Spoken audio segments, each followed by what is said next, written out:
आके देवताओं को कहा भगवान आप यज्ञ शुरू करो। दुर्वासा ऋषि ने इनकार कर दिया।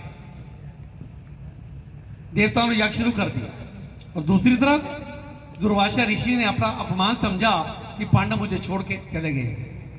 अपने अपमान का बदला लेने के लिए एक विकराल रूप पक्षी का बनाया, चोंच में मरा हुआ सांप लेके आकाश में उड़ गया। जहां पांडव प्रसाद तैयार कर रहे हैं उस प्रसाद के ऊपर जाके मंडराने लगा। सबकी नजर बचा के वो मरा हुआ सांप प्रसाद में गिरा दिया। मन में विचार करता है ये प्रसाद अब जहरीला हो चुका है, जो इसे खाएगा वो मर जाएगा, मेरे अपमान का बदला उतर जाएगा। लेकिन जाको रखे साइया मार सके ना कोई और बाल ना बाका कर सके चाहे सब जग वैरी हो। मुद्दई लाख बुरा चाहे तो क्या होता है, पर वही होता है जो मंजूर खुदा। वही छिपकली एक दीवार पे बैठी सब नजारा देख रही है कि इस पक्षी ने कितना जुल्म किया है। मरा हुआ सांप प्रसाद में गिरा दिया है, प्रसाद जहरीला हो गया है, जो इसे खाएगा वो मर जाएगा। मैं देख रही हूं मुझे पाप लगे, ना जाने पहले कौन से पाप हो रही। अगर मेरी जुबान होती तो मैं बोल के कहती भक्तों ये प्रसाद मत खाना, इस प्रसाद में सांप गिरा है, ये जहरीला है। पर मेरी तो जुबान भी नहीं है, पर उसकी आत्मा वो परमात्मा से जुड़ी हुई है। वो मां से प्रभु से कह रही है मां अगर इन भक्तों को आप जान बचाना चाहती हो तो आप बचा सकती हो, पर मेरे दिमाग में कुछ ऐसा प्रकार डालो जिससे मैं इनकी जान बचाऊं और मेरे जीवन का उद्धार हो जाए। इस महाशक्ति जगजननी ने उस छिपकली के दिमाग में ऐसा प्रकाश डाला, हे छिपकली अगर तो अपने प्राणों की आहुति दे दे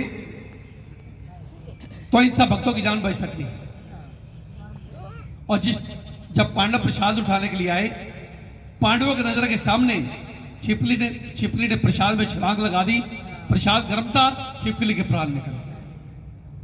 पांडवों ने देखा छिपकली गिर गई है, ये प्रसाद जहरीला हो गया है। छिपकली का जहर भी भक्तों सांप से कम नहीं होता।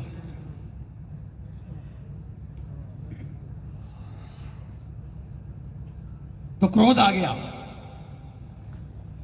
क्रोध में उसने श्राप दे दिया कि जा तेरा नीचों के घर में वास हो। इस प्रसाद को 33 कोटि देवताओं ने ग्रहण करना था जिसको तूने जहरीला कर दिया। कहते इंसान कोई सोचता है, भगवान कोई सोचता है। इंसान की सोच गलत हो सकती है पर भगवान की सोच कभी गलत नहीं होती। वो सोच रही थी कि मैं सबकी जान बचाऊंगी, मेरे जीवन का उद्धार हो जाएगा, पर उसे फिर श्राप मिल गया कि तेरे नीचों घर में वास है।